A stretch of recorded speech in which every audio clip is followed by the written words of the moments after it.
আসসালামু আলাইকুম, কেমন আছেন সবাই? ইমার্জেন্সি একটা অর্ডারের কাজ করছি। তো যে কাজটা করছি এর আগেও করেছিলাম, আপনাদেরকে দেখিয়েছিলাম। তো আমি বলেছিলাম আমার বাসার জন্য একটা বানিয়েছি। তো ইমার্জেন্সি অর্ডার আসার কারণে আমার বাসারটাও আবার ডেলিভারি করতে হচ্ছে।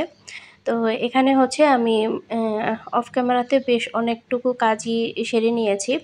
যেহেতু এই কাজগুলো কিন্তু ধাপে ধাপে করতে হয়, রং করতে হয়। তো রঙের কাজগুলো কিন্তু যথেষ্ট সময় সাপেক্ষ। তো সেগুলো আমি আগেই করে নিয়েছিলাম।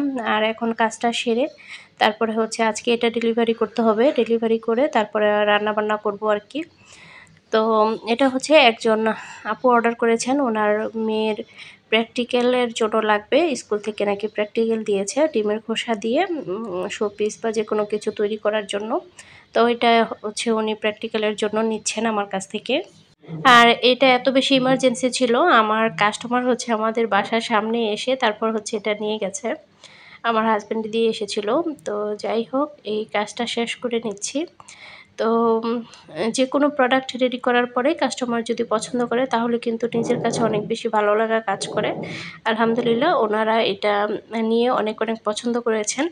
আর যারাই আমার কাছ থেকে অর্ডার করতে যাচ্ছেন আমার পেজে যোগাযোগ করবেন বা হোয়াটসঅ্যাপ ইমো নাম্বারটা দেওয়া থাকবে ভিডিও ডেসক্রিপশন বক্সে, সেখানে যোগাযোগ করতে পারেন। আর যেকোনো হ্যান্ড পেইন্টের প্রোডাক্ট আপনারা যদি ঈদের জন্য অর্ডার করতে চান তাহলে একটু আগেভাগে থেকেই অর্ডার করে দিলে ভালো হয়। যেহেতু হ্যান্ড পেইন্টের প্রোডাক্টগুলো একটু সময় নিয়ে আমরা রেডি করি, সেজন্য একটু সময় দিতে হয়। আর যারা ঈদের মধ্যে আপনারা নিজেদেরকে সাজানোর পাশাপাশি ঘরও সাজাতে চাচ্ছেন তাদের জন্য এবার কিন্তু নতুন ডিজাইনের বিছানার চাদর আসছে। তো নতুন ডিজাইনের বিছানার চাদরের ভিডিও থাকবে নেক্সট ভিডিওতে। তো আশা করছি আপনাদের কাছে ভালো লাগবে। আর একদম রিজনেবল প্রাইসে আমি রেখেছি বেডশিট এবার। আমাকে অনেক অনেক আপুরা কমেন্ট করেন বিছানার চাদরের জন্য। আমি যখনই কোনো বেডশিটের কাজ শেয়ার করি ওনারা অনেকে বাজেটের জন্য নিতে পারেন না। তো এবার সবার কথা মাথায় রেখে একদম কম প্রাইসের মধ্যে আমি একটা বিছানার চাদর হচ্ছে রেডি করেছি। আর কোয়ালিটি কিন্তু ভালো রেখেছি, টুইল কটন কাপড় দিয়েই হবে। তবে আপনাদের সুবিধার জন্য প্রাইসটা আমি একটু কম করে রাখবো আর কি। তো যাই হোক, এখন হচ্ছে গরুর মাংস বসিয়ে দিয়েছি। গরুর মাংস আর পোলাও রান্না করব আজকে। এটা হচ্ছে যখন খুবই খুবই বৃষ্টি ছিল ওই সময়কার একটা ভিডিও। তো বৃষ্টির দিনে সবাই হচ্ছে খিচুড়ি মাংস রান্না করে আর আমি পোলাও মাংস রান্না করছি। বাচ্চাদেরকে জিজ্ঞেস করেছিলাম, তো ওরা বলল যে ওরা খিচুড়ি খাবে না, পোলাও খাবে। তো পোলাওটাই রান্না করে নিচ্ছি। আর আজকে হচ্ছে আমার হাসব্যান্ড রোজা ছিল, তো ওর জন্য কিন্তু আমি ইফতারিও রেডি করে নিয়েছি অফ ক্যামেরাতে। উদ্যোক্তাদের জীবনে কোনো রেস্ট শব্দ নেই। আমরা হচ্ছে 24 ঘন্টাই আমরা কাজ করে থাকি, সংসারের কাজ, বিজনেসের কাজ।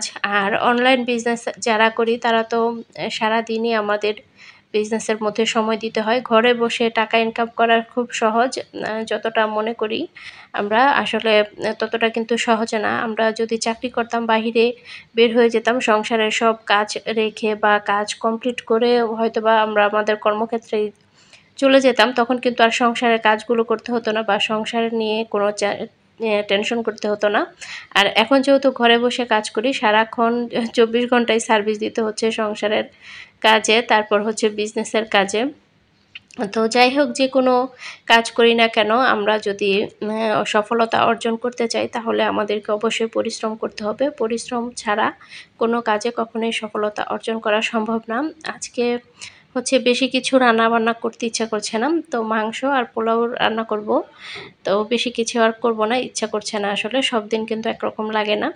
তো এই তো আমার রান্না কমপ্লিট হয়ে গেছে, দেখতে পাচ্ছেন। আমার তো মাঝে মাঝে মনে হয় ভিডিওতে যত তাড়াতাড়ি কাজগুলো করে নেই, বাস্তবে যদি এত তাড়াতাড়ি কাজগুলো করা সম্ভব হতো বা করতে পারতাম তাহলে খুবই ভালো হতো। কিন্তু সেটা তো আর সম্ভব না।